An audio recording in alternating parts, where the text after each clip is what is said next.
History remembers names carved into statues. It remembers victories signed into law. But it often forgets the people who paid the price before the victory came.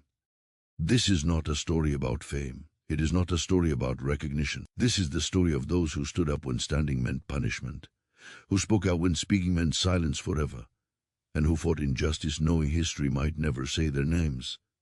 Before we get started, tell us in the comments where you're watching from and what time it is for you. And don't forget to subscribe and tap the bell icon so you never miss a chilling story. Stay with us until the very end, and when this story concludes, leave a comment telling us how interesting and powerful it felt, because the stories you are about to hear were never meant to survive, and the people within them were never meant to be remembered. History has always been selective about whose courage it celebrates, and far more deliberate about whose courage it buries.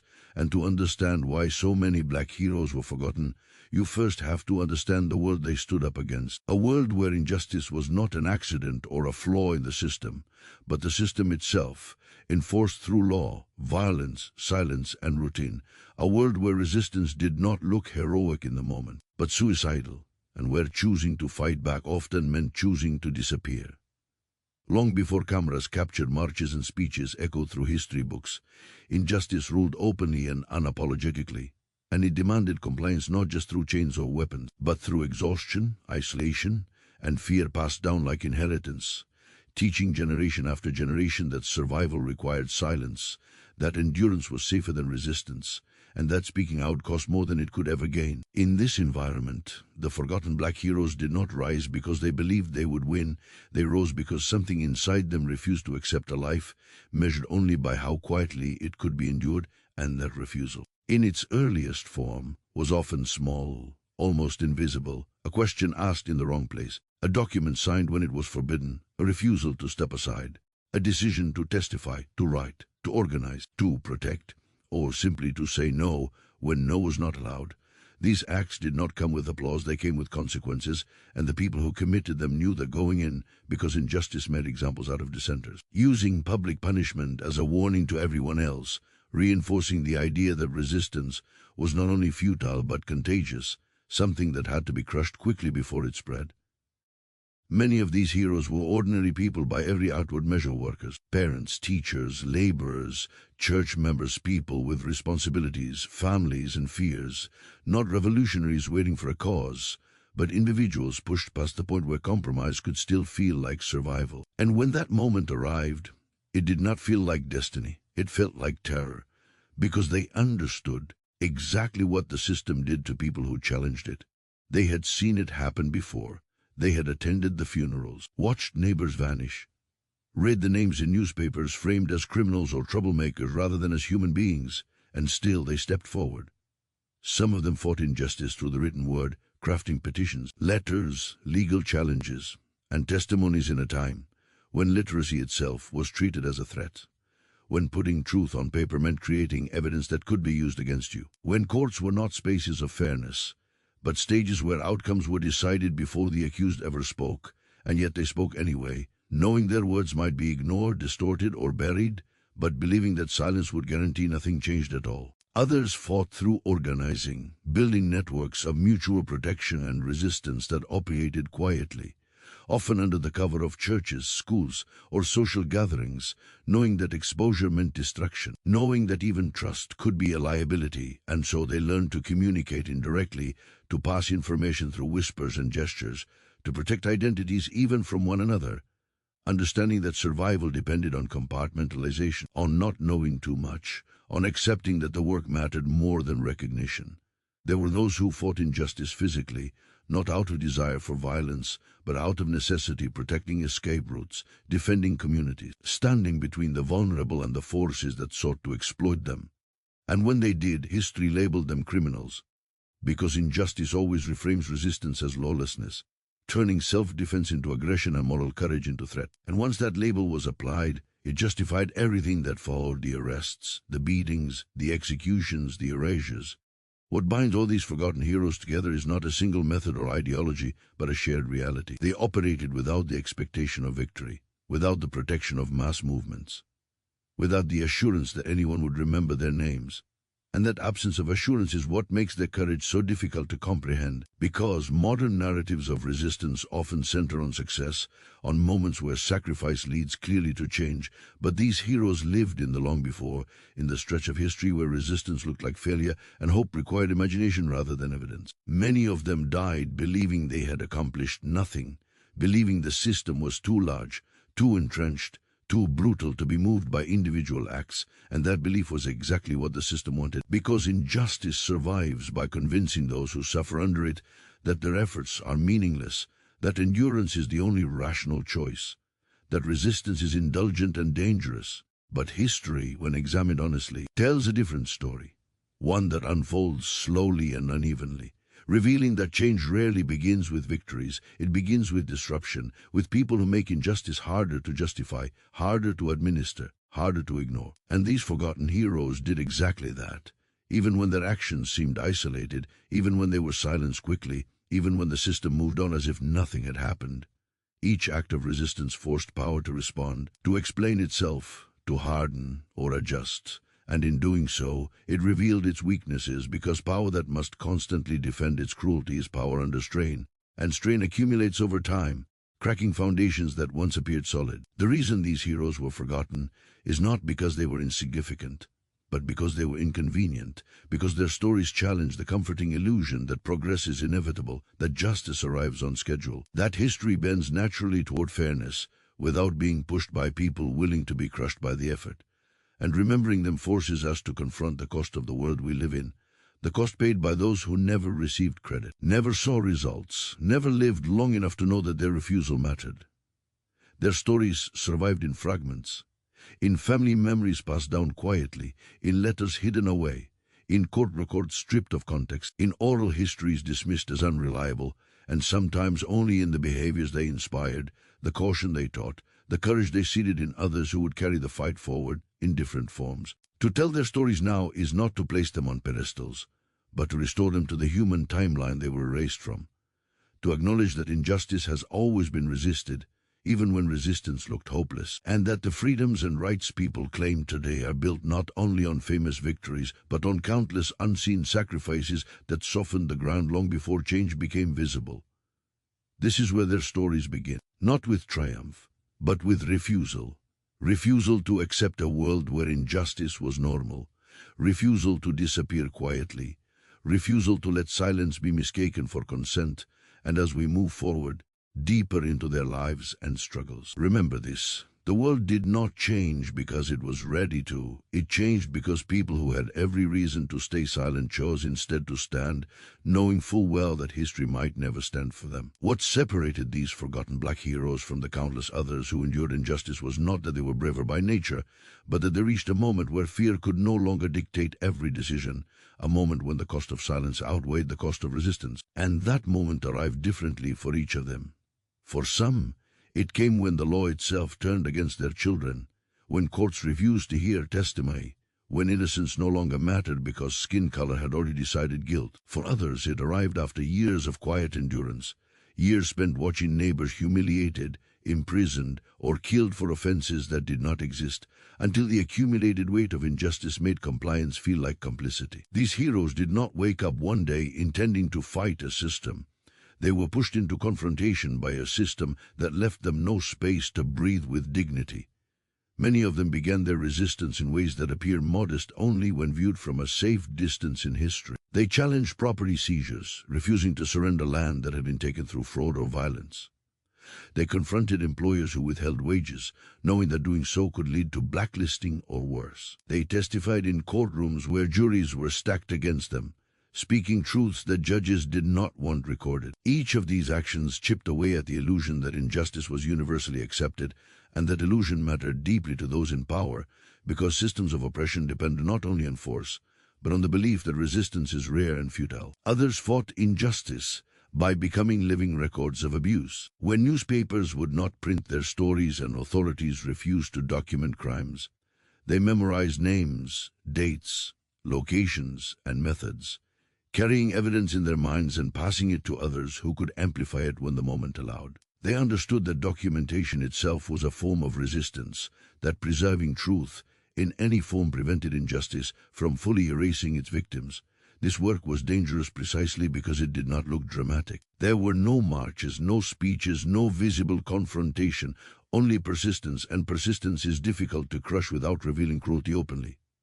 Education became another battlefield. At a time when teaching black people to read or write was criminalized or violently discouraged, forgotten heroes risked everything to create informal schools, passing knowledge from one generation to the next in kitchens, churches, and hidden rooms. They understood that injustice relies on ignorance to survive, and that every person who learned to read laws, contracts, and histories became harder to exploit. These educators were hunted not because they broke laws, but because they broke dependency, and dependency was the lifeblood of injustice. Some heroes chose paths that were more openly confrontational. The history later softened their images or erased them entirely. They organized boycotts long before the word became respectable, cutting off economic lifelines to exploitative businesses at enormous personal risk. They formed mutual defense groups to protect their communities from night riders and mob violence, standing guard when law enforcement refused to intervene. These actions were labeled insurrection, criminal conspiracy, or terrorism because injustice always reframes self-defense as aggression when the victims fight back. The price for this resistance was relentless. Surveillance became constant. Homes were searched without warrants. Letters were intercepted. Friends were pressured into betrayal. Employers were warned not to hire known agitators. Churches were burned. Families were threatened. These heroes learned quickly that the system did not need to defeat them morally. It only needed to isolate them, to make resistance feel lonely, exhausting, and pointless. Isolation was one of injustice's most effective weapons, because it convinced individuals that they were alone in their struggle, even when thousands felt the same pain. Many of these heroes were arrested repeatedly on vague charges designed to drain resources rather than secure convictions. Vagrancy, loitering, disorderly conduct, any accusation would do if it kept them tied up in legal battles they could not afford to fight. Jails became revolving doors meant not to rehabilitate, but to intimidate, sending a clear message to the community: this is what happens when you speak too loudly. Some never made it out. Deaths in custody were explained away as illness or accident, and records were altered to remove any trace of wrongdoing. Violence was not always immediate, but it was always present as an implied consequence. Threats arrived in the night. Notes appeared on doorsteps. Faces were memorized by mobs long before names were shouted publicly. The knowledge that death could come at any moment without consequence weighed heavily on these heroes, especially those with families, because resistance did not only endanger them, it endangered everyone they loved. This moral dilemma, whether to continue fighting at the risk of harming others, was one of the cruelest pressures injustice applied. Yet despite all of this, resistance continued, not because it was easy or heroic, but because it was necessary. These heroes understood something fundamental. Injustice does not need to be defeated everywhere to be weakened. It only needs to be challenged consistently. Every challenge forced power to respond, and every response exposed contradictions, hypocrisy, and fear. The system could crush individuals, but it could not easily crush the idea that resistance was possible, especially once that idea took root in multiple places at once. History later sanitized these struggles, reducing them to footnotes or omitting them entirely, because acknowledging them would require admitting that progress was built on suffering that did not end neatly in victory. It would require confronting the fact that many of these heroes died without seeing the world they fought for, and that their sacrifices were absorbed quietly into a future that rarely paused to thank them. Forgetting them was not an accident, it was convenient. But even in being forgotten, their influence persisted.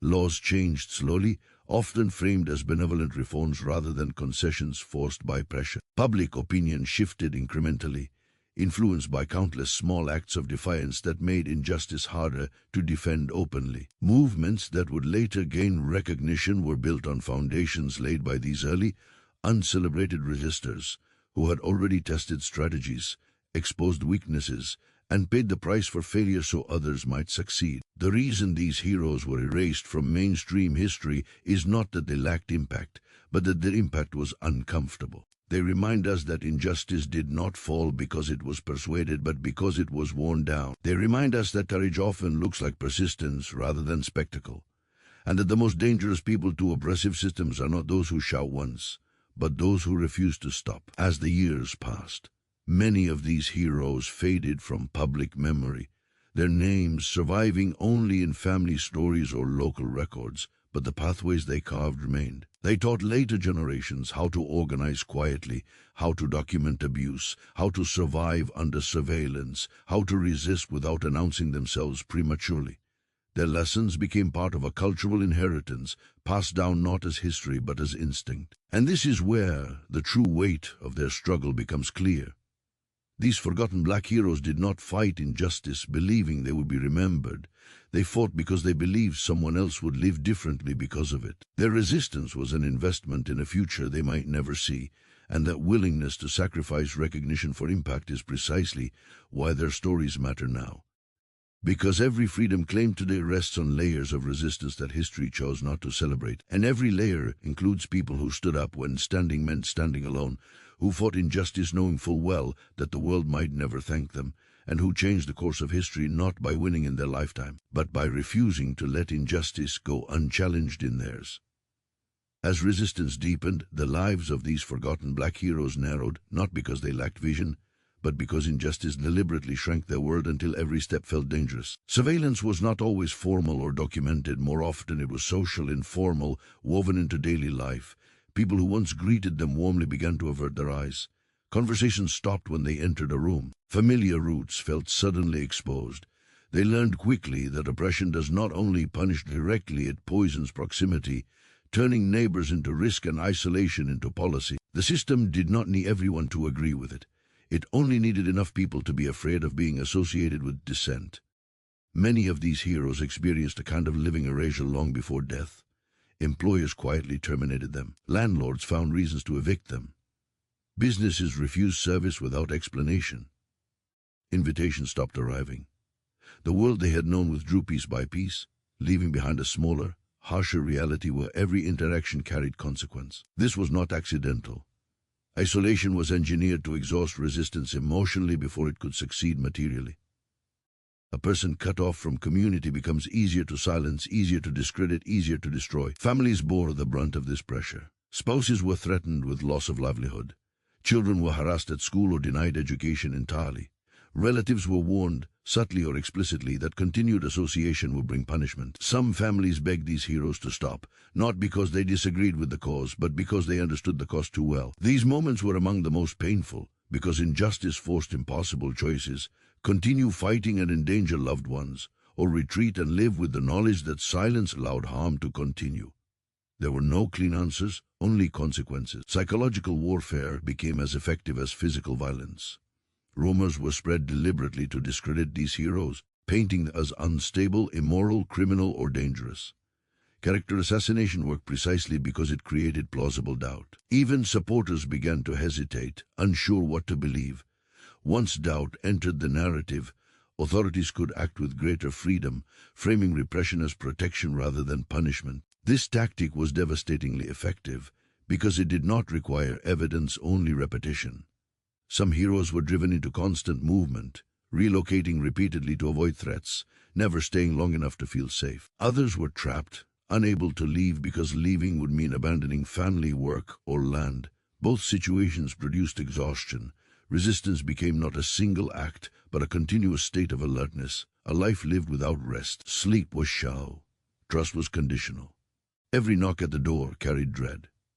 Imprisonment intensified this erosion.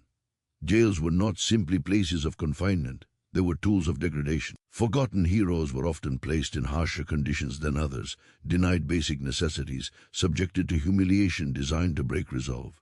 Solitary confinement was used not for safety but for silence. Letters were withheld, visits denied. Time blurred into something oppressive and endless. The goal was not justice but surrender. Some emerged from imprisonment physically weakened but mentally hardened.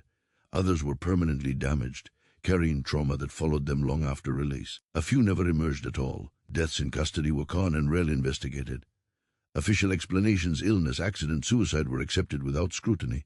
Families were left with grief and no recourse. Records were altered. Names disappeared from public consciousness. Despite this, resistance did not vanish. It adapted.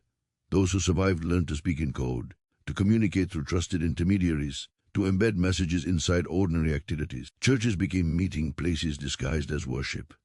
Music carried warnings and instructions layered beneath spiritual language.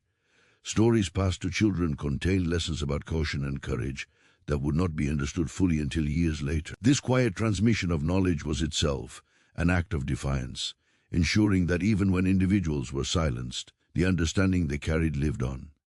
One of the most painful truths these heroes confronted was the slowness of change. Victories, when they came at all, were incremental and often claimed by others.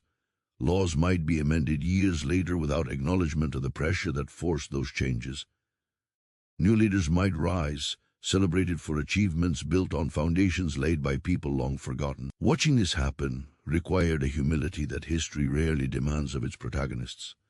Many of these heroes died believing their lives had been wasted, never knowing how deeply their sacrifices had shaped the future. Yet even in this despair, something remarkable persisted: refusal.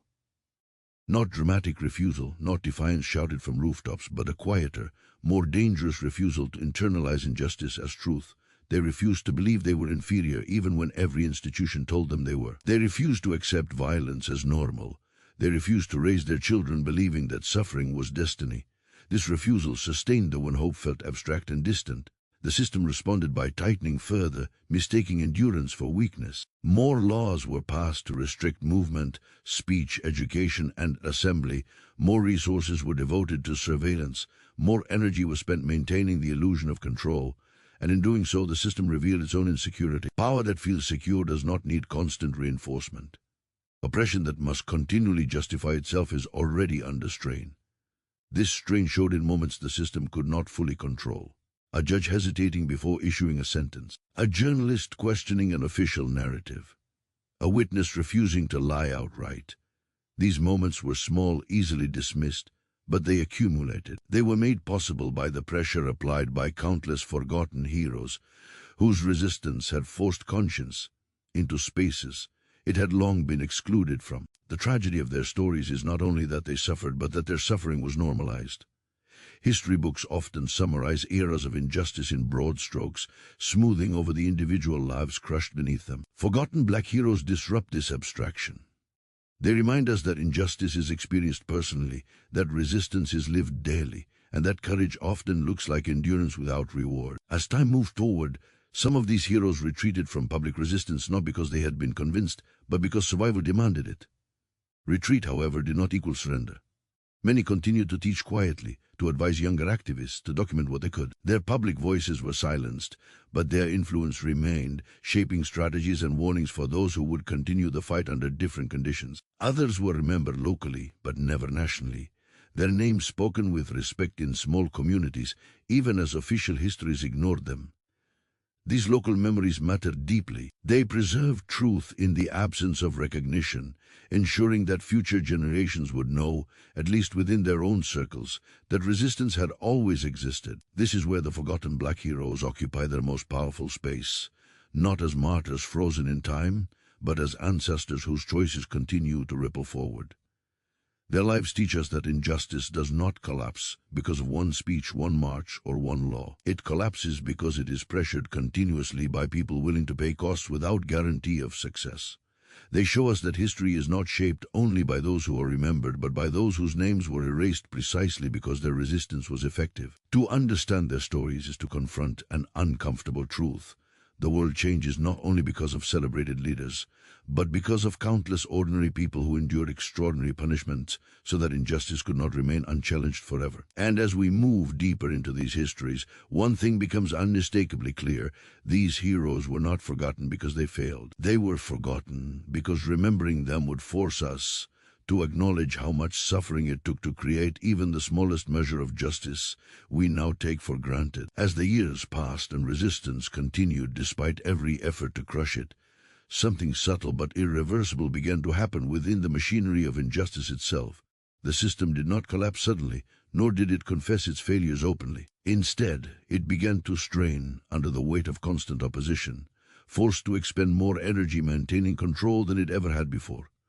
Laws multiplied, Restrictions grew more complex, enforcement became harsher, and yet none of it produced the silence that had once been taken for granted. The forgotten black heroes had achieved something dangerous to oppressive power. They had made injustice work harder to sustain itself, and systems that must constantly reinforce their authority are systems already revealing their weakness. Authorities responded by escalating repression, believing that fear, if intensified, would finally restore obedience.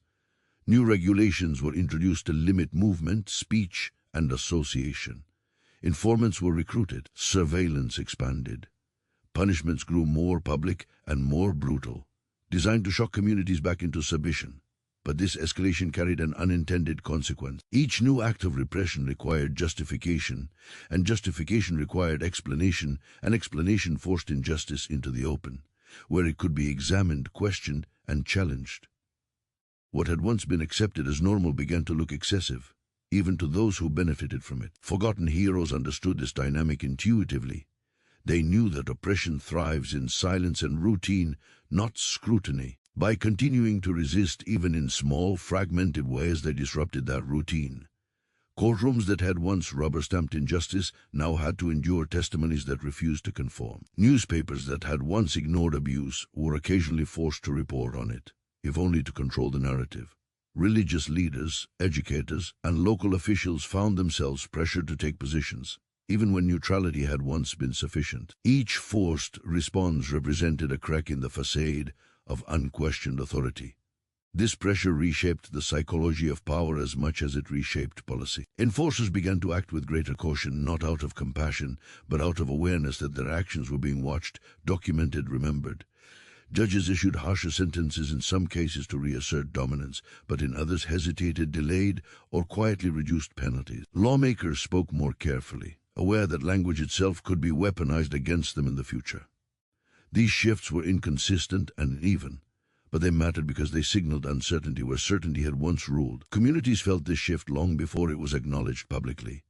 People noticed that officials no longer acted with the same casual cruelty, that some abuses were denied rather than celebrated, that explanations were offered where none had been given before. These changes did not make injustice disappear, but they altered its posture. Oppression that must disguise itself has already lost some of its power because disguise implies shame, and shame implies vulnerability. Forgotten black heroes paid dearly for creating this vulnerability. Many were punished more severely as the system attempted to reassert control. Their trials became spectacles meant to reestablish fear. Their suffering was used as warning. Yet even these spectacles carried risk for those in power because they exposed the lengths to which injustice would go to preserve itself. Public brutality, once normalized, began to provoke unease, especially as resistance narratives spread beyond their original communities. Some heroes were offered compromises, reduced sentences, restored employment, protection in exchange for silence. These offers were calculated, designed to fracture resistance by rewarding compliance selectively. A few accepted, exhausted and broken by years of pressure. Others refused, understanding that compromise would erase not only their own voices, but the example they represented. These refusals mattered deeply because they demonstrated that resistance was not transactional. It was principled even when principles came at unbearable cost. The long-term effect of this sustained pressure was not a single victory, but a gradual redefinition of what injustice could get away with. Practices that had once been routine became controversial. Language that had once gone unchallenged began to provoke backlash. The boundaries of acceptable cruelty narrowed not because power grew kinder, but because it grew more cautious. Forgotten heroes forced injustice into a defensive stance, and defense is never as effective as offense. This transformation did not occur evenly across regions or institutions. In some places, backlash intensified, producing waves of renewed repression meant to reclaim lost ground. In others, quiet reforms were introduced, framed as modernization rather than concession. Both responses reflected the same underlying reality. Injustice was no longer unchallenged. It had to adapt, and adaptation signaled change, even when that change was resisted. What history often misses is how deeply these shifts depended on the endurance of individuals who received no recognition for them. There were no headlines announcing when injustice first began to retreat. No single event marked the turning point. Instead, there were countless moments of tension, decisions delayed, orders questioned, Actions softened that together altered the trajectory of power. These moments were created by pressure, and that pressure came from forgotten heroes who refused to disappear quietly. As resistance persisted, it began to influence those who had once stood on the margins. People who had previously avoided involvement out of fear or skepticism found themselves reconsidering. They had seen that resistance did not immediately end the world, that those who fought back were punished, but not always silenced, that injustice could be made uncomfortable if not yet defeated. This realization expanded the circle of dissent, even if slowly, even if unevenly. Education played a crucial role in this expansion. As more people learned to read, to interpret laws, to understand history beyond official narratives, they became harder to control. Forgotten heroes who had risked everything to teach literacy and critical thinking saw their efforts bear fruit in ways they would never fully witness. New generations emerged with language for their oppression and strategies for challenging it. The struggle evolved, informed by the sacrifices of those who came before. This evolution is why injustice ultimately failed to sustain itself in its most overt forms. It did not fall because it was persuaded or morally enlightened. It fell because it became inefficient, too costly to maintain in the face of constant resistance. Systems of oppression rely on predictable compliance. Forgotten heroes disrupted that predictability, forcing power to react rather than dictate, and reaction is always weaker than control. The cost of this disruption was immense and unevenly distributed. Many heroes did not survive to see even the earliest signs of change. Others lived long enough to witness partial victories that did not erase their losses. Few received acknowledgement, yet their influence endured, embedded in institutions that slowly transformed under pressure they could not fully resist. This is the paradox at the heart of their stories. They were erased from history precisely because their resistance worked. To remember them fully would require admitting that injustice was never stable, never uncontested, and never inevitable. It would require acknowledging that progress was not a gift from those in power, but a concession forced by people willing to suffer without assurance of reward. As we move forward deeper into these forgotten lives, one truth remains constant: injustice did not change because it wanted to. It changed because it was pushed relentlessly by people whose names were buried but whose impact reshaped the world. And every step toward justice that followed rests, whether we acknowledge it or not, on the weight of their unrecognized courage.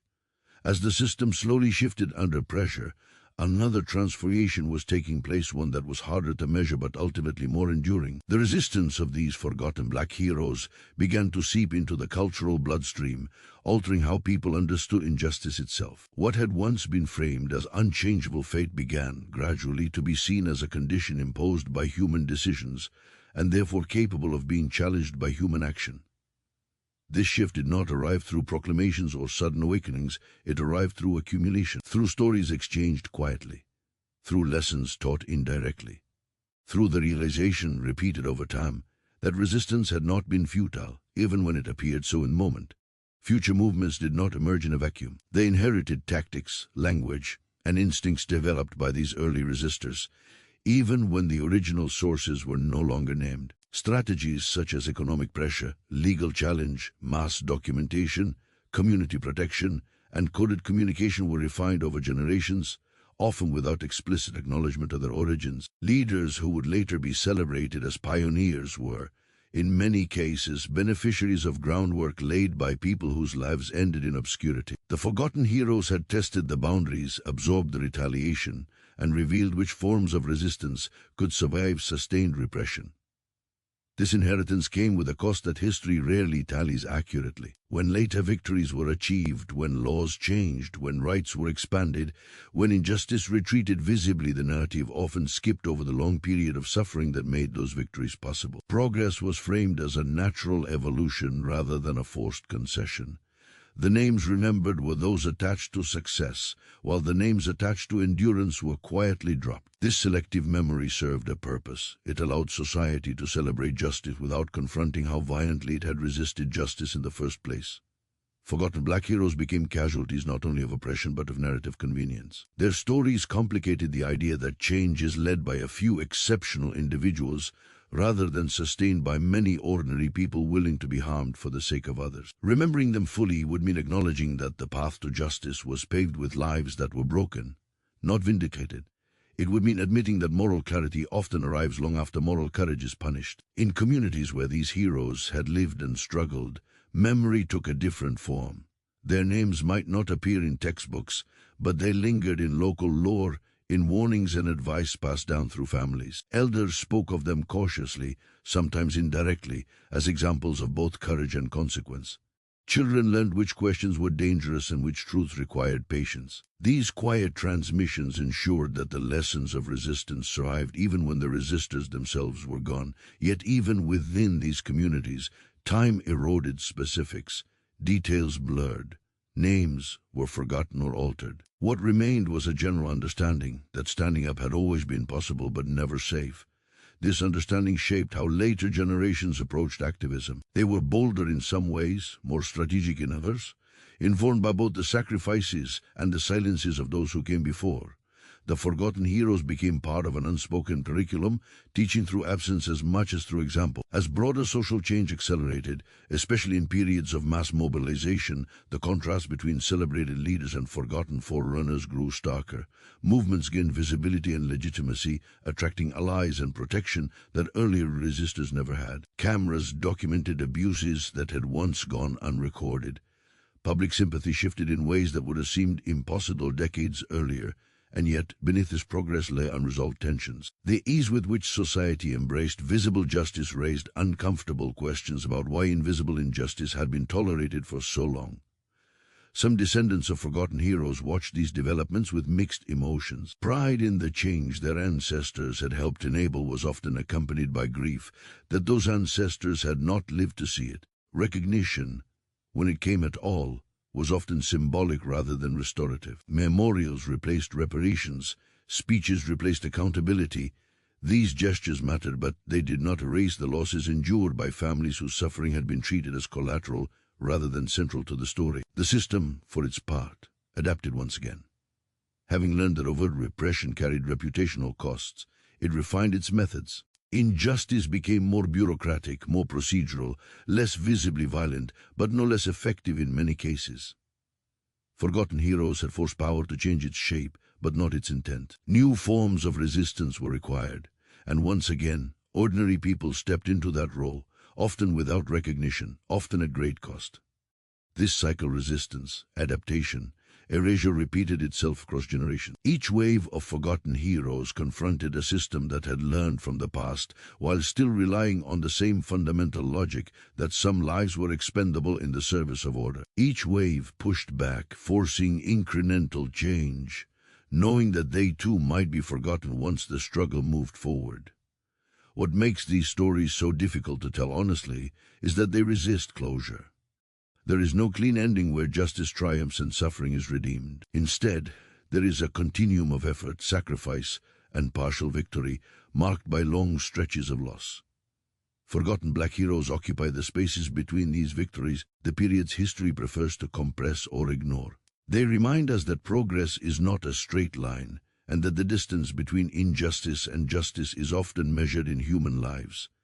The temptation, when looking back, is to frame their suffering as necessary, as the price paid for a better future. This framing is comforting, but incomplete.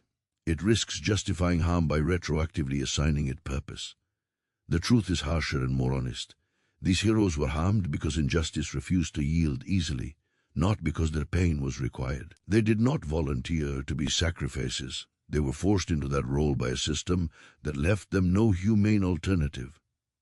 Understanding this distinction matters because it reshapes how we interpret both past and present struggles. It reminds us that resistance is not romantic, that courage does not guarantee reward, and that the absence of recognition does not indicate absence of impact. Forgotten heroes change the world in ways that are often visible only in hindsight, and even then, only to those willing to look beyond official narratives. As time continues to move forward, the risk is not only that these heroes will remain forgotten, but that their lessons will be misunderstood.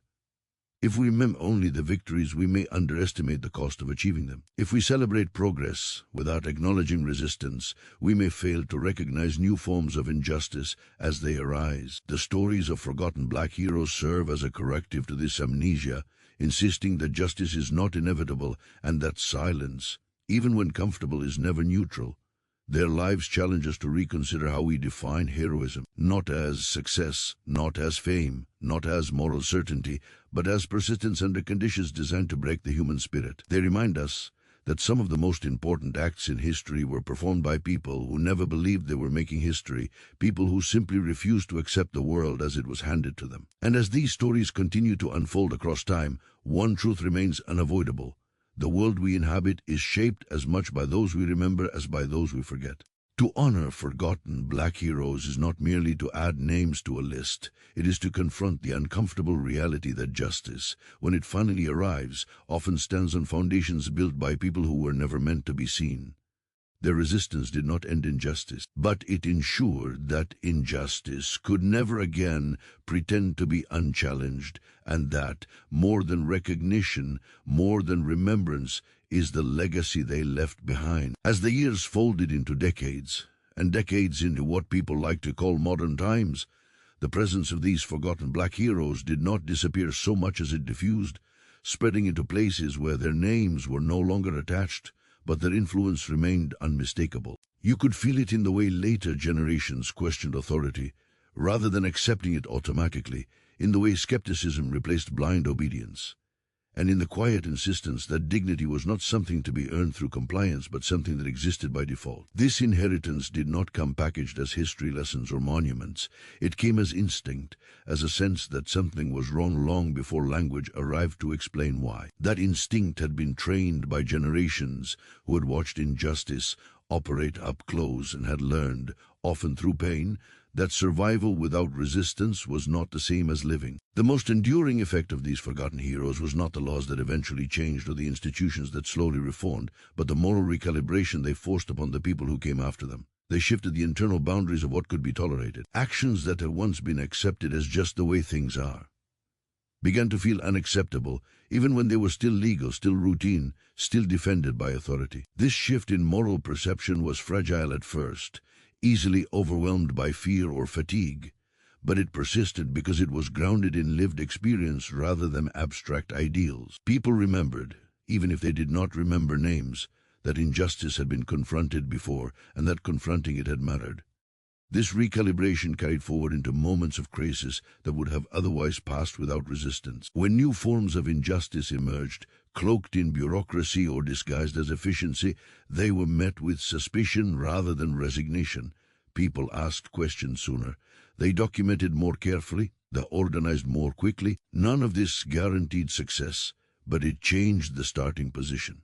Instead of beginning from silence, resistance began from awareness, and awareness is a direct descendant of the sacrifices made by those who refuse to disappear quietly. At the same time, the erasure of these heroes created a dangerous gap in understanding. Without clear stories of the cost of resistance, later generations were sometimes tempted to believe that progress had been easier than it truly was, that justice had arrived because society had matured rather than because it had been forced to confront its own brutality. This misunderstanding carried consequences. When new activists encountered resistance, they were often unprepared for its intensity, surprised by the backlash, shocked by the persistence of old tactics under new names. The forgotten heroes had known this reality intimately, but without their stories told fully, each generation was forced to relearn certain lessons through experience rather than memory. The system, having adapted repeatedly, relied increasingly on this amnesia. It presented itself as reformed, humane, post-injustice, even as it continued to produce unequal outcomes. It pointed to past victories as evidence that resistance was no longer necessary or that it could be trusted to correct itself over time. This narrative was seductive because it offered comfort. It allowed people to believe that the hardest work had already been done, that vigilance could relax, that the sacrifices of the past had completed their task. Forgotten black heroes stand as a quiet rebuke to that comfort. Their lives testify that injustice rarely ends cleanly or completely, and that every generation faces its own version of the same moral question, whether to accept what is convenient or to challenge what is harmful. They remind us that progress is not a destination but a condition that must be defended repeatedly, often by people who will not be thanked for doing so.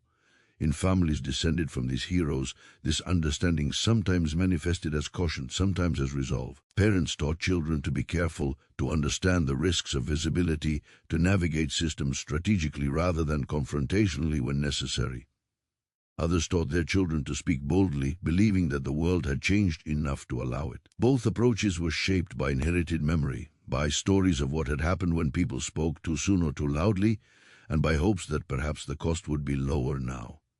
Neither approach was entirely right or wrong. They reflected the complexity of living in a world partially transformed by sacrifice that had never been fully acknowledged.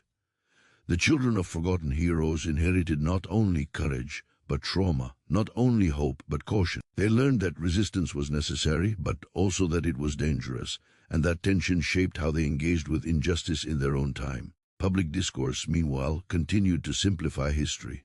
Textbooks condensed struggles into neat arcs. Media favored charismatic figures and decisive moments. The long, grinding resistance carried out by ordinary people under constant threat remained largely invisible. This simplification was not always malicious, but it was consequential. It shaped expectations about how change happens and who makes it happen, often minimizing the role of those who labored without spotlight or safety. The forgotten heroes complicate these narratives by insisting on a slower, more uncomfortable truth that change is built through persistence rather than epiphany, through accumulation rather than revelation, and through sacrifice that is rarely rewarded in real time. Their stories challenge the idea that justice is the natural outcome of moral progress, revealing instead that justice is extracted under pressure from systems that would otherwise maintain themselves indefinitely. As society moved further from the eras these heroes lived in, the temptation to view their suffering as distant or irrelevant grew stronger. New technologies, new laws, new language created the illusion of separation, as if the past had been resolved rather than transformed. But injustice does not vanish, it evolves. The mechanisms change, the rhetoric softens, the visibility decreases, but the underlying logic often remains. Forgotten heroes matter precisely because they teach us to look past surface change and examine structure, incentives, and outcomes. Their lives also force us to reconsider the relationship between morality and success. Many of them did not succeed in the conventional sense. They did not see immediate change. They did not receive public validation. Some were defeated outright, yet their actions were not failures. They were inputs into a process larger than any individual lifespan. Understanding this requires a moral framework that values effort and integrity even when outcomes are delayed or incomplete. This framework is difficult to sustain in cultures that prioritize results over process, recognition over substance. Remembering forgotten black heroes is an act of resistance against this cultural tendency. It asserts that worth is not measured solely by visibility or victory, and that the absence of acknowledgement does not negate the importance of action. In moments of contemporary struggle, echoes of these heroes can be felt in the questions people ask themselves. Is it worth the risk? Will anyone stand with me? What happens if I lose everything and nothing changes? These questions are not new. They were asked by people who lived under conditions far harsher, with far fewer protections, and who still chose to act. That choice does not obligate anyone else to do the same, but it does expand the range of what feels possible. The responsibility of the present is not to romanticize these sacrifices or to demand them of others, but to learn from them honestly, to recognize patterns, to anticipate backlash, to build support systems that reduce isolation, to tell stories fully without sanitizing pain or exaggerating success. In this sense, remembering forgotten black heroes is not about the past alone, it is about equipping the future. Their legacy is not a list of names, but a posture toward injustice, skeptical, unyielding, and deeply human. They refused to accept explanations that demanded their suffering as necessary. They refused to internalize narratives that framed them as lesser. They refused to let silence be mistaken for consent. And in doing so, they altered the moral terrain for everyone who followed, even when those who followed never knew who to thank. As we move closer to the present, carrying these stories forward, the question becomes less about what these heroes endured and more about what we do with the world they helped shape. Do we treat progress as permission to forget, or as reason to remember more carefully? Do we honor sacrifice by building upon it, or by assuming it is no longer required? These questions have no simple answers, but they are the inheritance left behind by people who fought injustice without assurance of reward. Their lives remind us that history is not only written by victors, but lived by resistors, many of whom never win in their own time. To remember them is to accept that justice is unfinished, that comfort is conditional, and that silence, however tempting, has always carried a cost. And as this story continues to unfold, across generations and struggles yet to come. The presence of these forgotten black heroes remains, not as ghosts of the past, but as a quiet measure against which the present can be judged. As time carried these stories farther from living memory, a strange tension emerged between remembrance and comfort.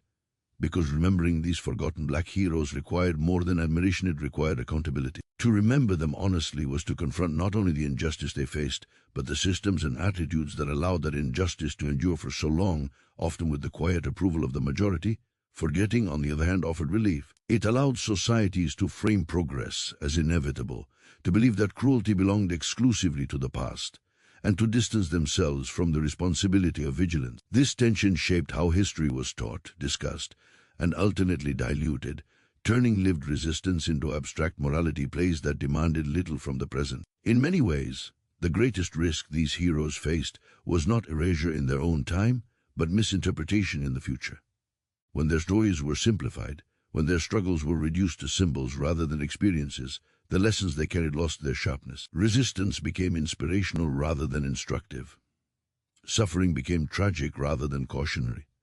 The reality that injustice adapts, survives, and reappears in new forms was softened into a belief that the hardest battles had already been fought and won. This belief proved dangerous because it created a gap between expectation and reality. When later generations encountered injustice that did not resemble the past in obvious ways, when it appeared bureaucratic rather than violent, procedural rather than overt, they struggled to recognize it as the same force their ancestors had confronted. Forgotten black heroes had understood this adaptability intimately. They knew that oppression rarely announces itself with clarity. It cloaks itself in law, tradition, efficiency, and security. They resisted not only specific acts of injustice, but the logic that justified those acts. Modern echoes of their struggle appear whenever people are told that resistance is unnecessary because the system is improving, that patience is more productive than pressure, that silence is the price of stability. These arguments are familiar because they have been used in every era to discourage dissent. Forgotten heroes heard them in different language, under different conditions, but the intent was the same: delay justice long enough that resistance loses momentum. What sets these heroes apart is that they refused delay even when delay seemed safer. They understood that waiting for permission to resist meant accepting injustice as legitimate. This understanding did not make them reckless, it made them clear-eyed. They chose moments carefully. They weighed risks constantly. But they did not confuse caution with obedience. That distinction remains critical today, especially in societies that present compliance as maturity and resistance as extremism. As conversations about justice evolved, the absence of these heroes from mainstream narratives began to shape policy and perception subtly but powerfully.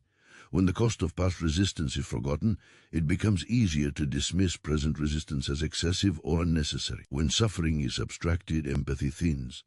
Forgotten black heroes disrupt this tendency by forcing us to reckon with the fact that injustice has always been challenged, and that those challenges have always been met with punishment long before they are met with praise. This reckoning extends beyond history into moral responsibility.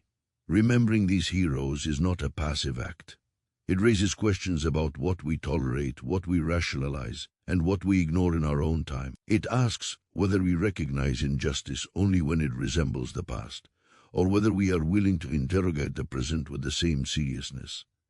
It challenges us to consider how future generations will judge our choices, our silences, and our explanations. One of the most unsettling truths their stories reveal is that injustice often persists not because people are unaware of it, but because confronting it feels too costly. Forgotten heroes confronted it anyway, not because they were immune to fear, but because they refused to let fear dictate their values.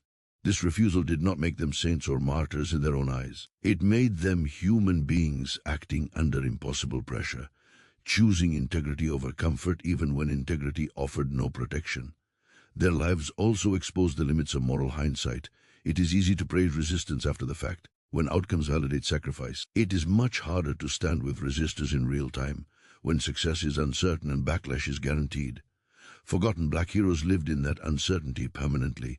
They did not know how history would judge them, or if it would remember them at all. That knowledge makes their courage qualitatively different from the courage we celebrate most often. In communities that carry this inheritance, remembering these heroes remains a complex act. It can inspire pride, but it can also reopen wounds. It can motivate action, but it can also remind people of how little protection resistance has historically offered. This ambivalence is not weakness, it is honesty. It reflects a deep understanding of what resistance demands and what it costs. As public conversations about justice continue to evolve, there is a temptation to seek closure, to declare chapters finished, to believe that the arc has been far enough. Forgotten heroes resist that closure. They remind us that justice is not a destination reached once and for all, but a condition that must be actively maintained. They remind us that progress can reverse, that rights can erode, and that silence can once again become policy if vigilance fades. Their stories also remind us that heroism does not require unanimity or safety. It often emerges from conflict, disagreement, and fear. Many of these heroes were criticized even within their own communities, accused of provoking retaliation or endangering others. These criticisms were not always unfounded. Resistance does carry risk. But without resistance, injustice faces no risk at all. Forgotten heroes accepted this imbalance and chose to shift it, even slightly, even temporarily. In doing so, they expanded the moral imagination of those who followed. They made it possible for others to conceive of standing up where none had stood before. They created precedents not for success, but for refusal. And refusal, when repeated across time and space, becomes a force that systems cannot fully contain. As this story approaches its final moments, what remains most striking is not how much these heroes suffered, but how much they changed despite that suffering. They altered expectations, they exposed contradictions, they forced power to adapt. They laid groundwork for victories they would never see. And they did so without guarantees, without recognition, and often without support. To forget them is to misunderstand how change actually happens. To remember them, honestly, is to accept that justice has always been expensive, that progress has always been contested, and that the world we inherit is shaped as much by those who were silenced as by those who were celebrated. Their lives do not offer comfort. They offer clarity. They do not promise easy answers. They demand difficult questions. And as long as injustice continues to evolve, the quiet legacy of these forgotten black heroes remains relevant, not as a closed chapter, but as an ongoing challenge to anyone who believes that silence is ever neutral or that history moves forward without being pushed. What ultimately remains, when every name has faded and every date has blurred, is not a catalogue of suffering, but a moral inheritance that refuses to disappear. Because forgotten black heroes did not merely fight injustice in their own time. They changed what injustice could get away with in every time that followed.